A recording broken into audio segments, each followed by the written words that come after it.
more and more people on YouTube are explaining that there's crashes going on. Or Phil, who works in my office, said he watched a guy yesterday who was talking about how the stall. This is like if you've been around for the last crash, as I was in Florida, I had 4 properties there before I came back.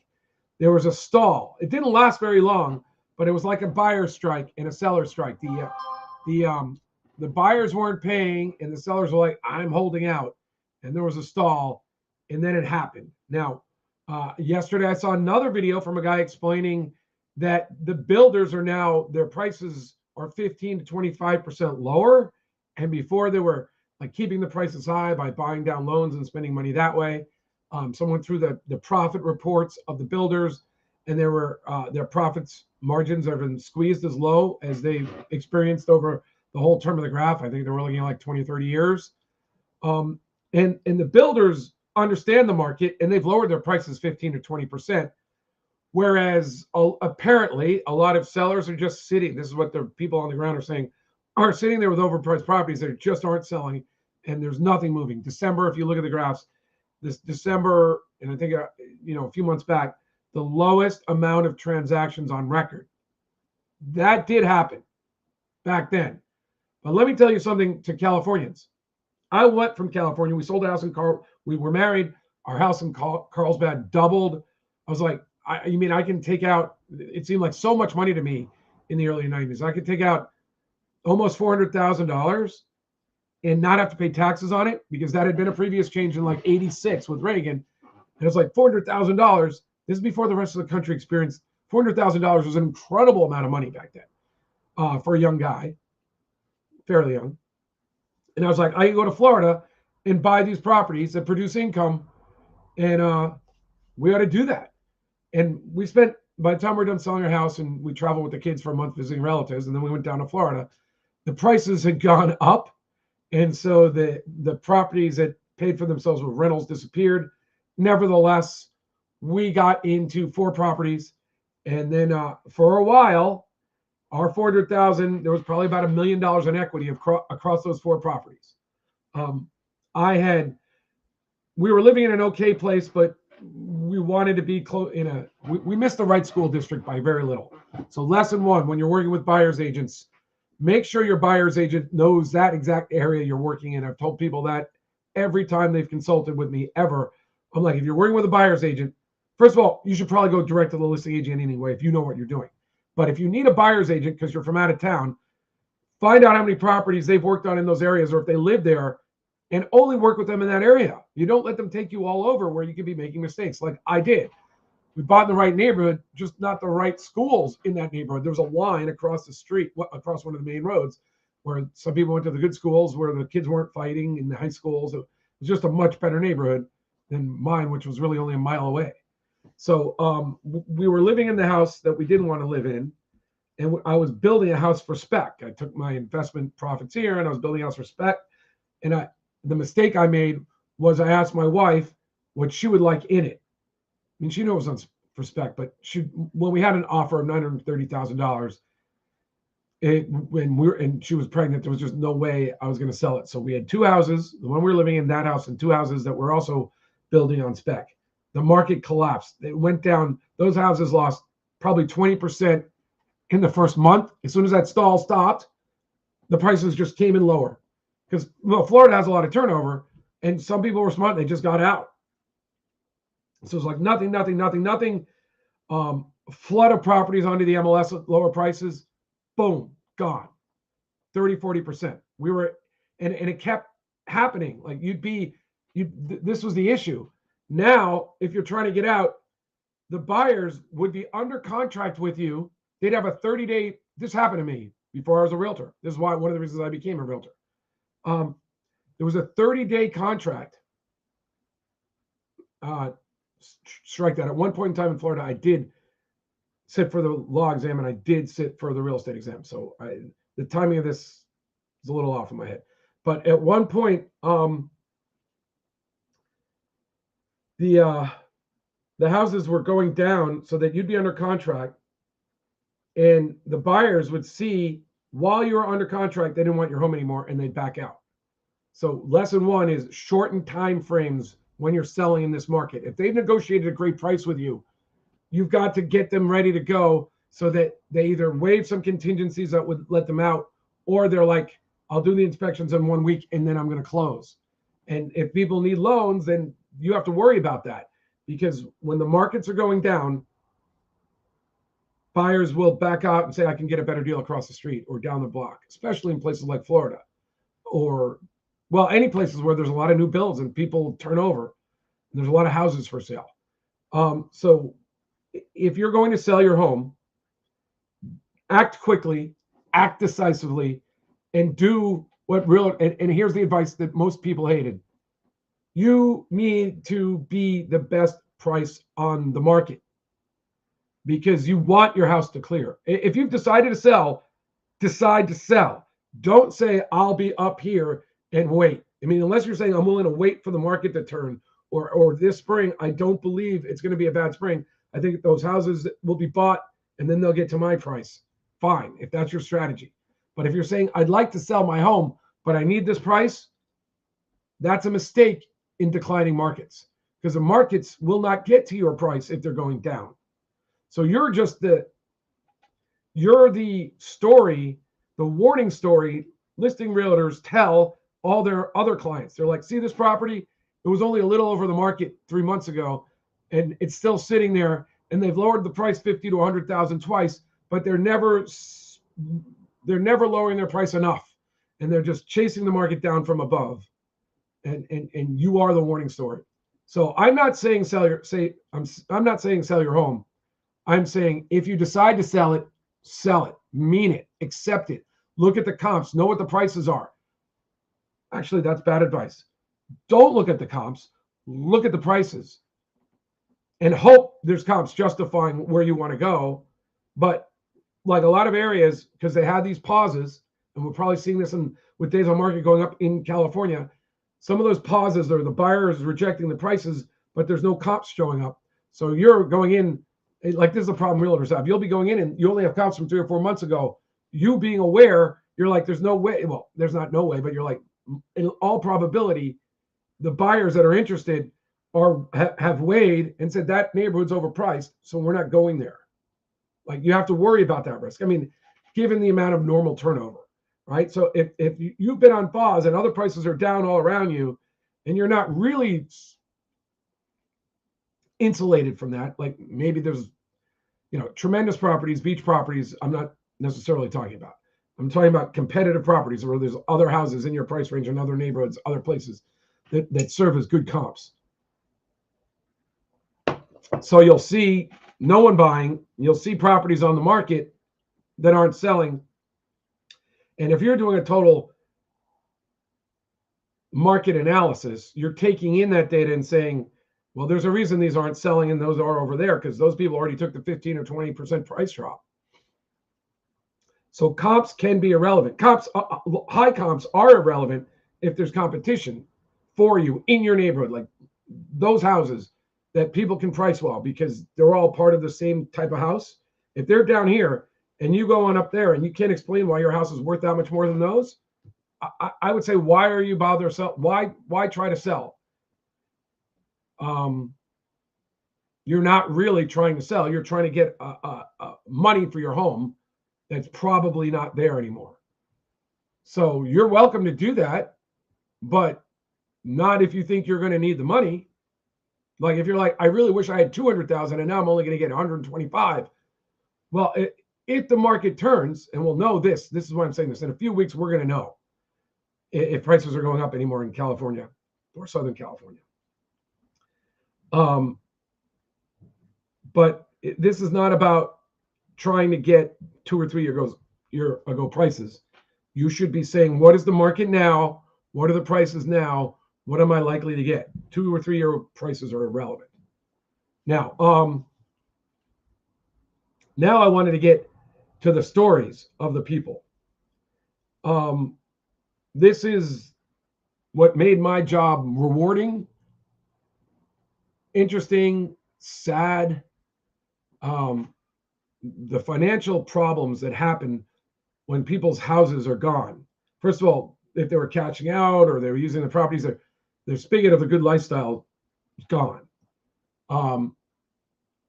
There sometimes hardships were caused. People had lost their jobs. Businesses were declining. People weren't still working, but not making as much as they were, and there were problems. I mean, I remember people in my office saying, and this was a lot of money back then. I make $150,000. My wife makes money, and we can't make ends meet. And now you can just say 300. I think. I mean, that's how it seems to me, anyway. They're like, between my mortgage and the expenses and the schools, it's crazy. We're just not making it. I even have assets. We're not making it. If you're going to come to that realization, I would suggest to you that there were a lot of cautionary tales sitting in front of me who are people who needed the money that they kept pouring into their house. Sometimes lent money, sometimes borrowed money, second money, sometimes retirement. They tapped into their retirements trying to keep the dream alive. If that dream, when you're done, is going to leave you with no options, think about your options ahead of time.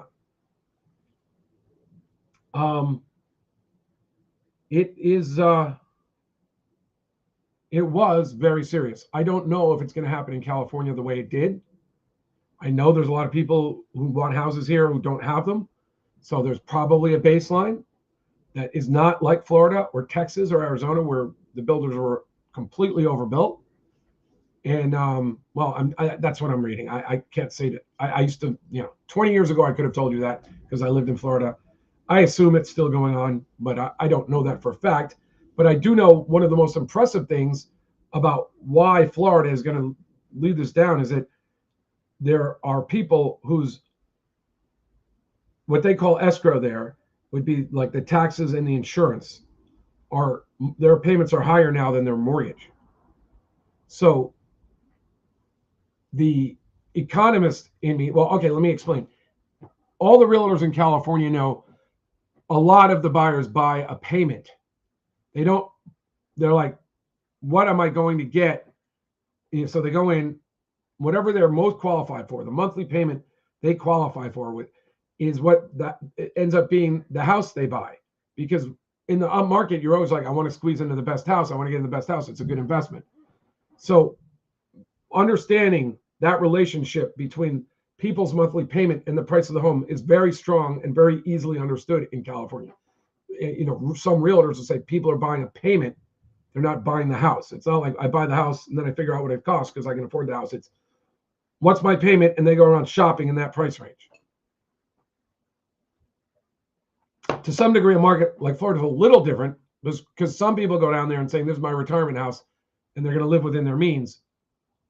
So they're not buying the payment as much as a house that they want to afford. So the relationship's not going to be 100%. But overall, you have to understand, or we have to see the relationship. It's not just mortgage, it's mortgage and monthly costs. It goes into what people can buy, and that there is a strong relationship to the price of the home. So if this part goes up significantly to the point it's larger than the mortgage payment, the price of houses has to drop significantly to make them affordable to the same people on that mortgage level, on that income level. Right? Before someone making, let's say you can buy a home 4 times your yearly income, maybe 5, but it's about 4. So 100,000, someone making 100,000 could qualify for a $400,000 or $500,000 house, first time home buyer. And that would be with the normal expected interest rates and taxes. And normally you might expect that. Like I remember living in Florida, insurance was pretty cheap. Property insurance wasn't that bad.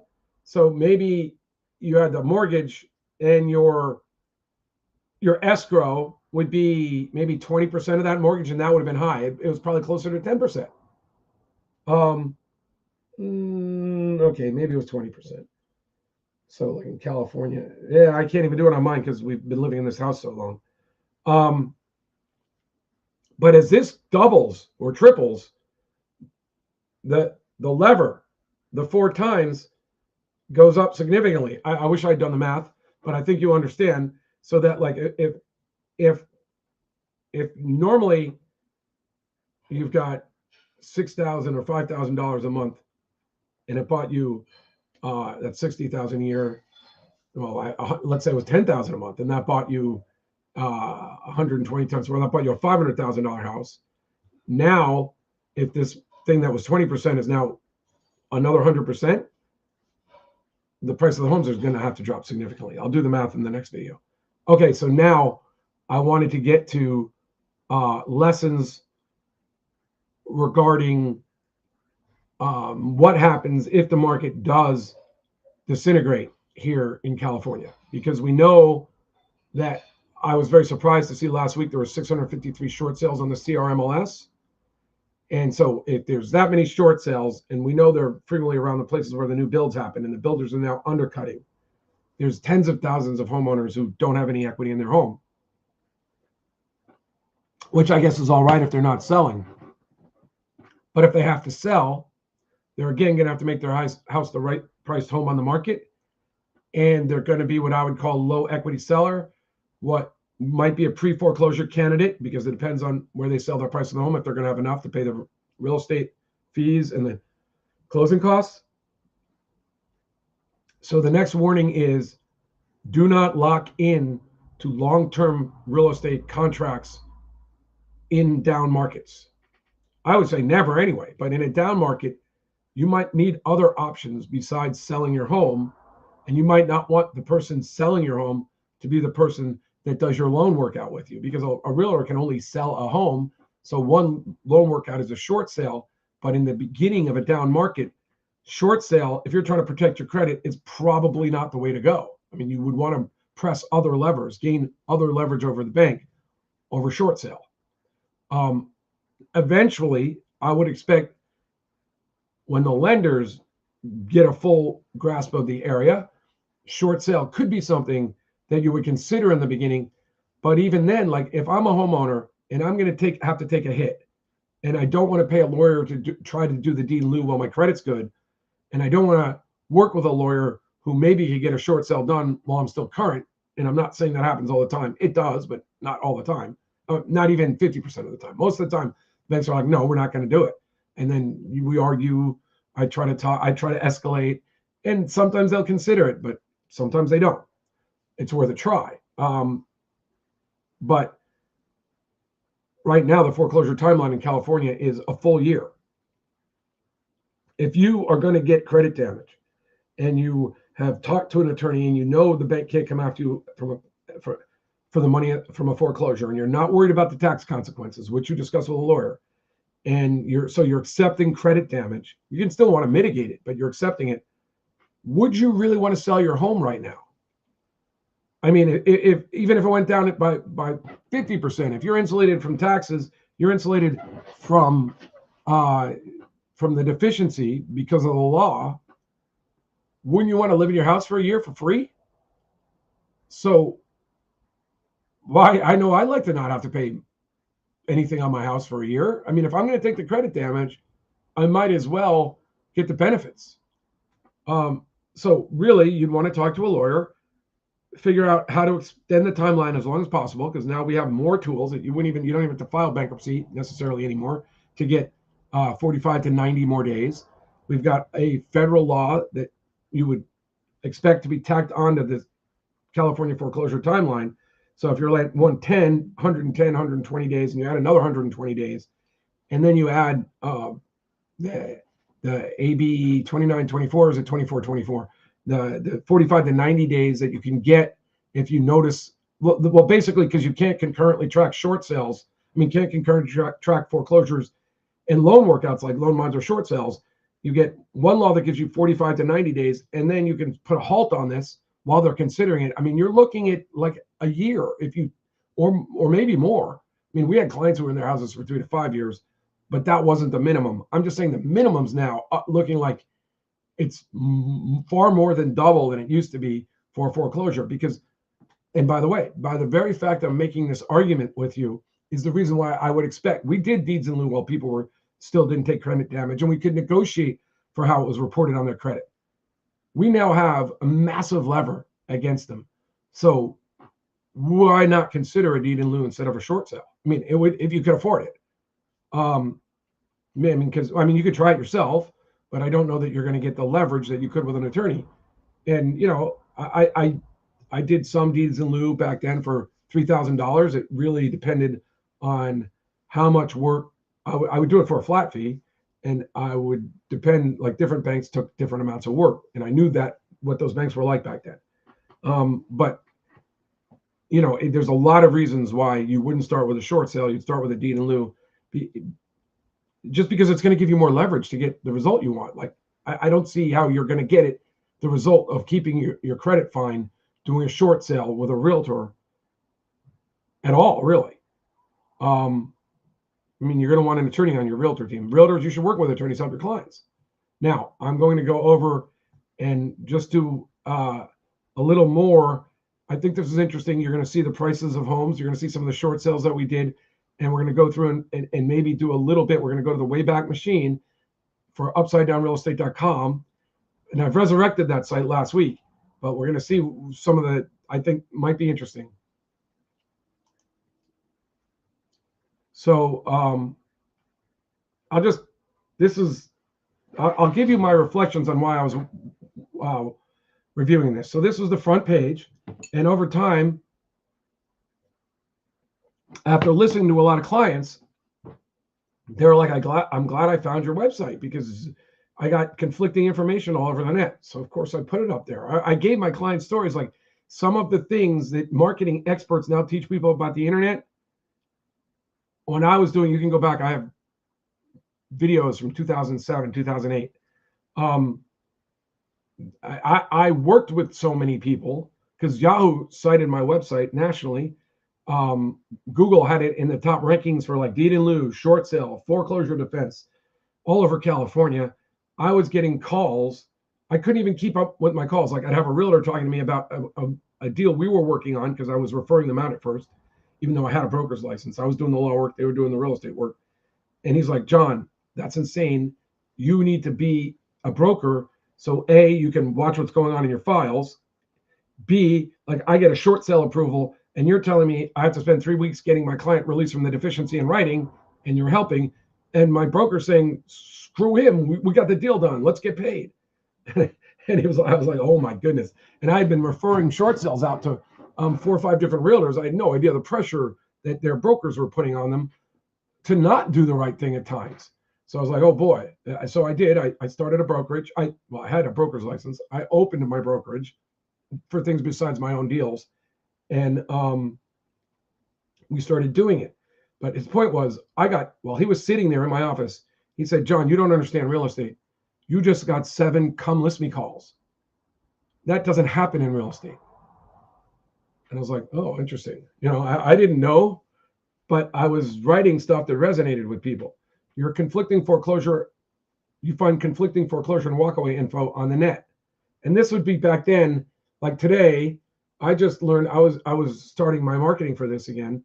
And I was using an AI, and the AI knew what I'm doing, resurrecting upside down real estate. And it was giving me these search terms that I thought were like, well, why would an individual be looking for a recourse, non-recourse analysis? Well, that's what this website was promoting.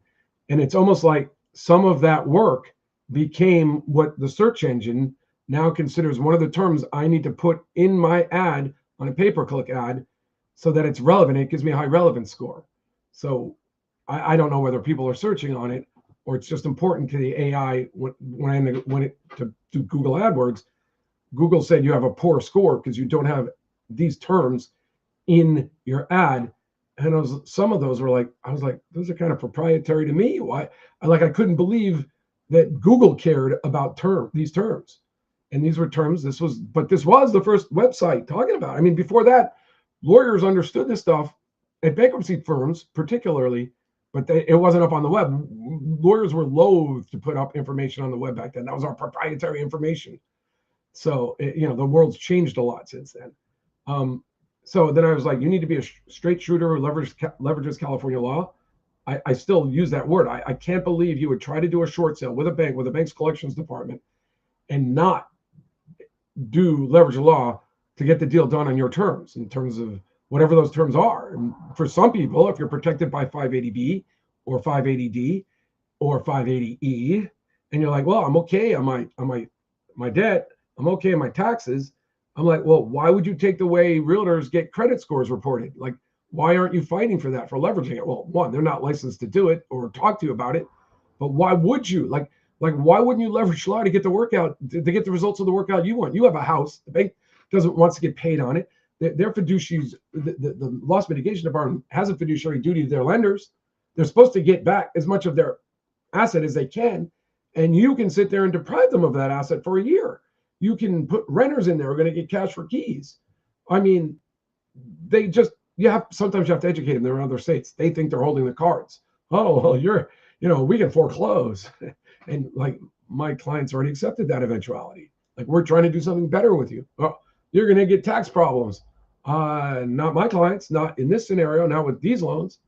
And I'm being kind of arrogant there, but the point is, sometimes they're willing to learn. Sometimes they're not willing to learn, but sometimes they are. And those are the people you get the great deals from. And the ones that aren't willing to learn, sometimes you can escalate it to like, I'm going to have to ask you for the investor. I'm not going to give it to you. Okay, well, then I'm going to use federal law to find out who these investors are. Then I'm going to explain that I presented these things to you as your fiduciary duty, and you didn't care.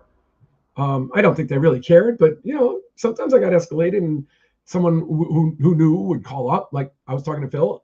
We were eventually put in the president's office. Like, someone had a desk. They literally said, we're starting this for lawyers who do this a lot. And my office is literally next door to the president's office. So I can just ask him what we want to do. And then eventually other people are claiming they got to the president's office too. True or false, I don't know. You believe legal opinions and tax advice should come in writing from experienced lawyers. In fact, so does the California Association of Realtors. If you see my short sale listing addendum, they're like, realtors will not tell you what your best choices are. Realtors will not give you information about tax. They will not give you information about credit. They will not give you information about the law. They will not explain to you if you're protected. That's in the short sale listing addendum that you're going to have to sign. You have a credit score, assets, or future income you wish to protect. Right. Yet, you have read most short sales negotiated realtors leave the sellers exposed to future collection actions. Okay, that's a change. Because of 580E, if a realtor does a good short sale, and that's the first if, because again, less than 50% of realtor short sales close, realtor negotiated ones. So that's an if. But if they get it done in 580E, on its face, in the law, says you should be protected from the bank coming after you for the deficiency. It's basically saying in a short sale, the bank accepts the property back or the deal that they do, if it's a second, as full settlement. So they can't collect on the deficiency. However, some banks still do. Some banks still require things like payments now, or selling your assets, or having you sign an agreement, or it was contributions from the seconds all the time. They're just like, I don't care. We're only getting 3,000 to 5,000 from the first. We want more. And sometimes, depending on where their loans were, you could say, well, that's illegal, not just California, but according to federal guidelines. Sometimes they'd say things like, we're a federally chartered bank. We're not covered by California law on this matter. I mean, I've had collection people who then they got defending my clients. And then the collection people hired a firm in San Francisco to sue. I don't know why. I guess they were thinking they're going to get to sue them up in San Francisco. And, we proved to them that under California law, they were wrong. I talked to the lawyer on the phone. He was a younger guy. He tried all the lawyer stuff. And I was like, yeah, well, that's interesting, but 580E, 580B, 580D, how do you get around that? I don't understand. And, eventually I suspect he told their investors back in another state that they couldn't proceed properly here in California. So anyway, then my clients got sued in one of those Midwest states. So, you'd really like to have your approval letter. And again, car short sale addendum, have your approval letter reviewed by a lawyer. You'd really like to have your approval letter mirror California law. Now, that always can't be done. So then you need to understand the risks and what someone's game planning for you. We would game plan it. Like, do you think they're going to come after you? What would you do then? You'll win, most likely, very, very, very, very likely, but it could be a problem. So do you want to wait another 3 or 4 weeks, try to push this where it might turn into a foreclosure? The buyer might walk, or do you want to take this deal right now? It really depends on people when their credit, short sale at the end of the short sale crisis, short sales weren't really much better for people's credit than bankruptcy. Their credit was, if they spent a year, they already had a lot of dings on their credit. Their credit probably may already been rebounding.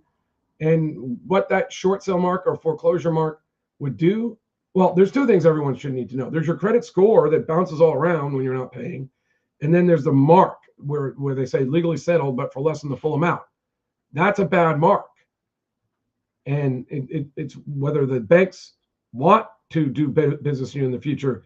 That's where you'll know whether they're thinking your foreclosure or short sales different. I mean, some banks look at them as the same. Some banks don't, in terms of when they're going to lend to you. I thought the smartest thing I ever heard was when I was talking to someone who had, someone I gave credit to. I was like, this person knows what they're talking about. They work for a bank, and this is a real position. He was like, I personally will look at a short sale and say, those people worked with me to try to get me a result that I might have been acceptable to me. So I'm going to lend to someone who did a short sale before I would lend to do, he used a curse, but he said, before someone just walked away and told me to F myself. I think his perspective was interesting and probably right, but that's not the way all banks look at it. So why do the short sale? Only to face collection later. Banks are starting to pursue the remaining loan balances. So this was happening. One of the other things banks started to pursue was comparing your short sale package with your hardship letter. So like, think about, your loan package. So when you were applying for the loans, especially people who work for themselves, they were probably showing how strong they were. And then in a hardship, your realtor is telling you, you gotta show a hardship. Your hardship has to show that you can't make these payments. You have to explain why it's happening. You probably want to show that it's not temporary, in order to get approved. And you're like, well, if I do that, I'm now going to be looking like a fraud. Well, you don't want to be a fraud, not just because they won't go after you, but you'll also lose the protections of the short sale law. So before you fudge things on your hardship package, consider trying to do a workout where you don't you don't use a hardship package, or you don't have to display your assets or show your assets. Again, not easy, but like if your alternatives, I take a foreclosure and I don't have to worry about the deficiency. I won't have to worry about taxes. I just have to worry about my credit, or I'll do a deed in lieu while I'm current. And if not, we'll do our walkaway plan. And then we'll also extend out the time for another 90 days. Those are your options that we're going to weigh. I mean, there's other loan workouts, but I keep going back to the deed in lieu in the beginning of the cycle. Seems so much better to me than a short sale, to start with a short sale, unless you have to go somewhere fast. You figure that if you're going to do a short sale and your realtor will make a nice paycheck, you'd like to have a lawyer who not only renders opinions, but actually negotiates the approval terms if needed. Right. I mean, the realtors are still going to make big money from selling your home. Shouldn't there be a lawyer on your team? Realtors, if you contact me, I will work with you. We'll create an upsidedownrealestate.com certified specialist. We'll work together. We'll train you on the process. I can also accept the way you do things. I don't have to dominate, but as long as we're helping the clients, we can work together, and we can do it cost effectively. Your client's protected. In this cycle, we were negotiating short sales and loan workouts for clients with property in Florida, while California realtors were still calling themselves luxury home specialists. This is a really interesting point. Florida fell apart a year before California did. We had 4 properties. It was killing us. The one we sold, that's where, it was under contract. Properties were dropping. He came back and said they found mold. You can find mold in the air in Florida. Literally, I had people come in because we had to sell it again. They're like, there's no mold here. but they backed out. I probably shouldn't agreed to the a mold inspection that would give them 21 days or whatever they had. I should have shortened the time frames to 7 or something. So we were there, and I'm glad I was helping people. I did pass the bar in Florida, and I was helping people, and they had no anti-deficiency statutes there. So it was harder to get deeds in lieu done there. And so I was like, I started blogging about it. My neighbor said that he started using Blogger, and he was being cited in newspapers as if he was somebody, as in getting on a couple of talk shows just from using Blogger. And he was like, Google loves itself, so just start using Blogger. And I did. And then I was like, okay, I got the URL upsidedownrealestate.com, and I looked at him. I said, that's $1 million URL. And he didn't even understand what upside down was. And I go, well, that's because real estate hasn't been down in 7 or 8 years, but it's a popular term once it starts happening. And so I started blogging, and then I got to the top, and I even moved back here while I was still getting leads on this website from a lot of parts of the country. And not as a lawyer. I mean, I couldn't do it. I'd refer them out, but we were literally renting a home in Carlsbad, and our neighbors were like, why aren't you buying a home? And the first few times this came up, my wife had it also happen to her separately. We're like, they just can't imagine properties going down in California. There's such a mantra here. There was real estate never goes down. And that wasn't even true. It went down right after I got out of law school in the 90s. And that's why I was defending real estate brokers in court. My first trials were defending real estate brokers and sitting in an office next to a guy who was doing bankruptcies, where I learned, well, I did some of the real estate work, and some of it was with the litigation with the brokers, but that's where upside down and all the terminology came about. And so prices had gone down in the very early 90s in San Diego, but everyone, even realtors were denying prices could go down. So we were living here in the bubble, people thinking prices wouldn't go down. We're like, we just stopped talking about it. We're like, we can't tell people that they're about to lose everything. They just didn't want to hear it. And we're making our choice not to buy. And then literally, like, we were here almost a full year before it hit. So another side note of that is, like, I remember everyone talking about that Paulson guy being a genius because he had a hedge fund, and Goldman Sachs, I think it was the bank, and he put together a deal, and they sold some sort of structured puts or contracts, who knows how they arranged it, custom shorts, and they got a hedge fund in Europe to swallow it, and he made crazy amount of billions of dollars. And I was like, and they were calling him a genius, and I'm like, he probably had property in Florida, because we saw it happening real time. That's what's happening now. The people on the ground who understand what that pause is, and the people on the ground who know what it means. This is worse, actually, that it's so expensive, the escrow component, that the insurance and the taxes are so expensive that they're overwhelming people's mortgages.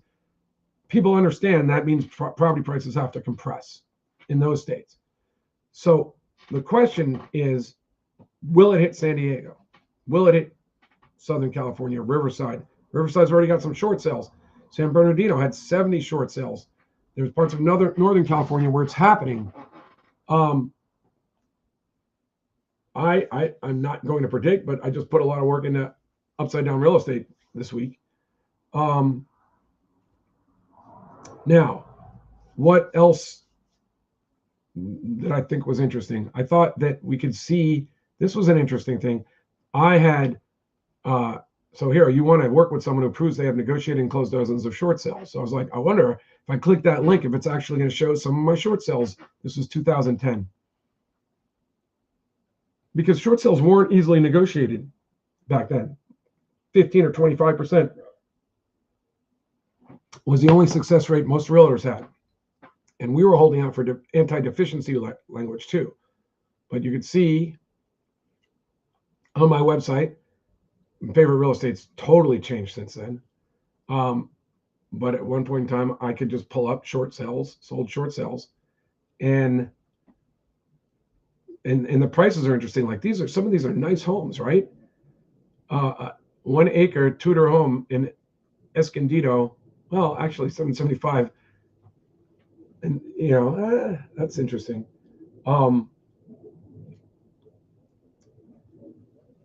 Like here's a house in Carlsbad, right? It looks like a Carlsbad house. Where is it?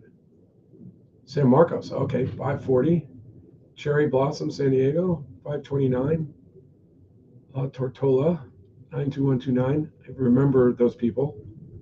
Remember those people too.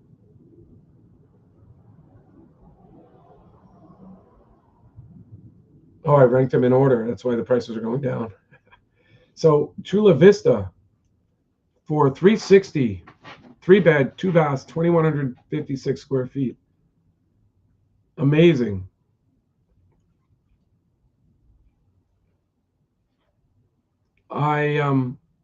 This might be the one I sold and my brother bought.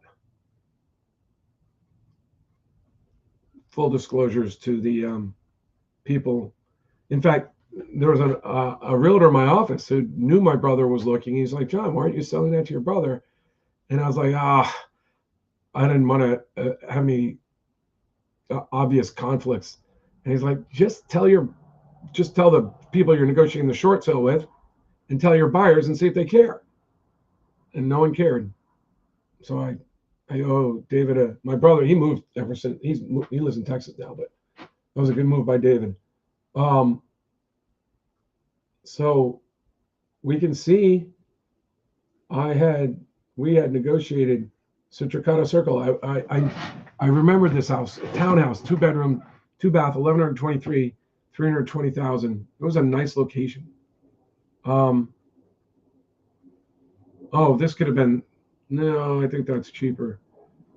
So that was the Camino de Grazia. Let's see if it's the same.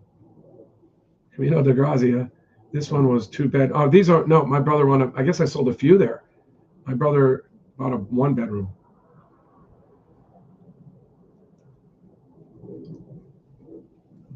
So, I mean, look at some of these prices. Santa Leo Hills, short sales.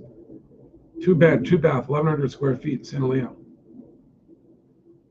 My mom used to always tell me it was supposed to be San Alejo. I was like, in Spanish, it looks like Alejo. Okay, so that is, if you're going to work with someone doing a short sale, you probably want to have that sort of experience. Let's go back. Let's see if I can pull it back, and then we'll wind this up. Let's see, anything. Oh, 7 things lender fear. This should be interesting. Informed borrowers who utilize the full force of California no deficiency protections. Informed borrowers who have an attorney to review their short sale terms. Many banks accept short sales and then pursue the borrowers for the deficiency later. Borrowers who decide to assert this is like zombie loans right now, except they waited too long, I would say, most of the time. Well, no, not if the people stayed in the house instead of doing the short sale. They just stopped paying the second. Borrowers who decide to assert their legal rights prior, those people, I would do a short, by the way, I would do a quiet title action on those, in those situations. If you're still in the home, but the lender still has a lien against it, the second lender. Borrowers who decide to assert their legal rights prior to going into default on their loans. Right. This is, I'm saying to you today, the same things that I was saying back then. Like, don't start with a short sale. Try to soften the lender up to get your results. You may or may not be able to, but we have a lot of reasons to do that. A lot of laws. We make them jump through a lot of hoops producing proof of things before, sometimes they're like, well, what do you want? Literally, they'll say, well, why are you doing this? What do you want? And we're like, well, glad you asked, because I told someone that 2 weeks ago, but until I did this, it didn't happen. Sellers who care enough about their assets or future earnings to assure they have a lawyer doing the negotiating or at least monitoring the sale, with a typo. Homeowners who hire experienced negotiators. Homeowners, this is also the thing. Realtors got a little better at negotiating because the people who were good at it, who showed the patience, who didn't mind when the bank asked for the package 7 or 8 times because they were stalling, they were trying to clog all this stuff in the pipeline. The realtors who could keep their packages together and check in on a systematic basis prevented the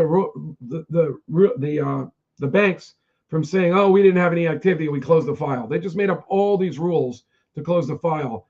So someone who was checking in with them, maybe on other files, but while they were on the phone, they were always talking.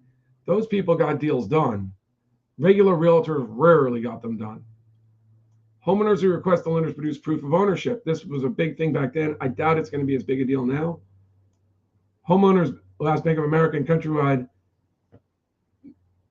I guess I forgot about that, but maybe proper disclosures used to not get made and they can't produce. They did. This is still the fantastic advice. Do not, if you're contemplating listing your home with realtors and you have an equity position where you're like, if we get the price I need, I won't be short. But if there's a chance prices are going down or it's a little softer than you want, and so let's say your home, you owe $1 million, and you're like, my home's worth somewhere more than $1 million, but probably not 1,080,000 or 1.1 million. It's in that, it's over $1 million, but it's less than 1.1. If your home's in that range, one, do not sign a listing agreement that doesn't say in writing, signed by the broker, you can get out at any time with 24-hour notice.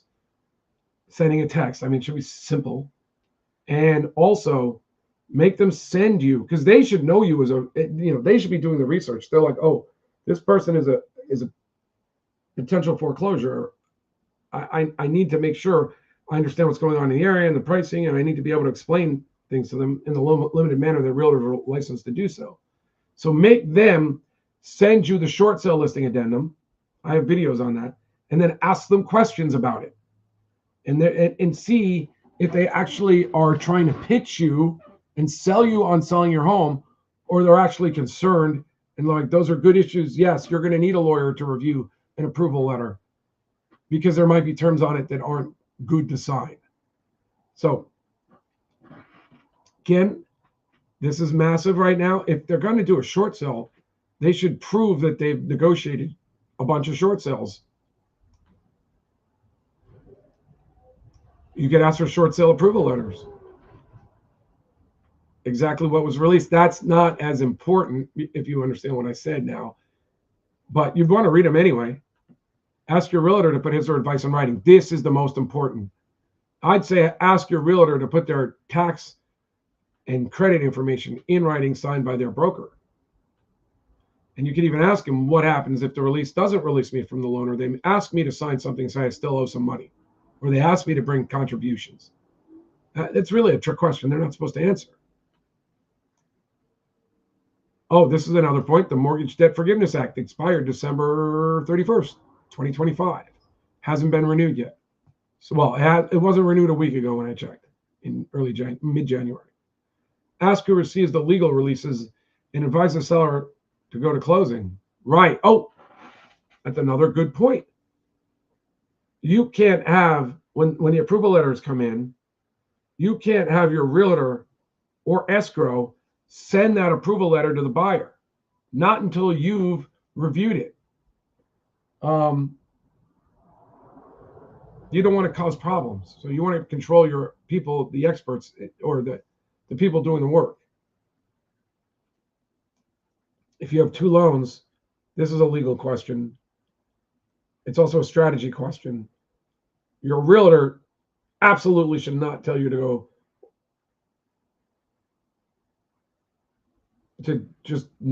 go into default on your senior loan. Never do that without legal advice. Never. If you make any money at all, work with that. If you're making no money, work with that lender. Don't get behind with that lender on a second loan unless you know whether that junior loan's a recourse loan or not, because you could become a sold out junior, and that could be very bad for you.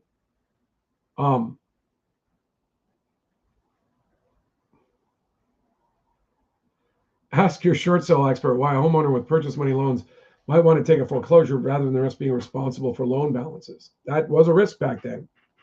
Now the risk is, what if you're in these scenarios, what if your short sale doesn't succeed?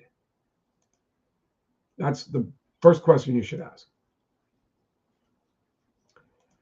It is better to let investors buy your property sometimes, but you're going to need a lawyer to do it because most investors will not buy a property that's in foreclosure because you'd have 2 years of right of redemption under California foreclosure protection laws. So you need to be certified by an attorney, and then they can buy it from you. If someone's willing to buy your house from you and you're in foreclosure, most likely. Oh, I wonder if that just ended. I'm going to wrap this up because I'm worried that I'm supposed to end the stream. It probably has gone on a long time. So I'm actually going to put this page is so good. I'm going to put this on my front page and just explain where it came from. My name is John McConnon. I will talk to you more about this. I am thinking that there's other things I want to talk about, and I have a YouTube channel, UpsideDownRealEstate.com. Actually, I have two. One has the stuff from 15 years ago, but it wouldn't let me into my own account. You can see my picture in all the videos, but I couldn't get in, so I took out my winnerscheck.com and I made it Upside Down Real Estate. So I'm going to be doing a lot more work on Upside Down Real Estate on YouTube rather than this one. That's my intention right now. But if you have any questions, just go to UpsideDownRealEstate.com and give us a call. Right now, consults with people are free like they were in the beginning of the last market.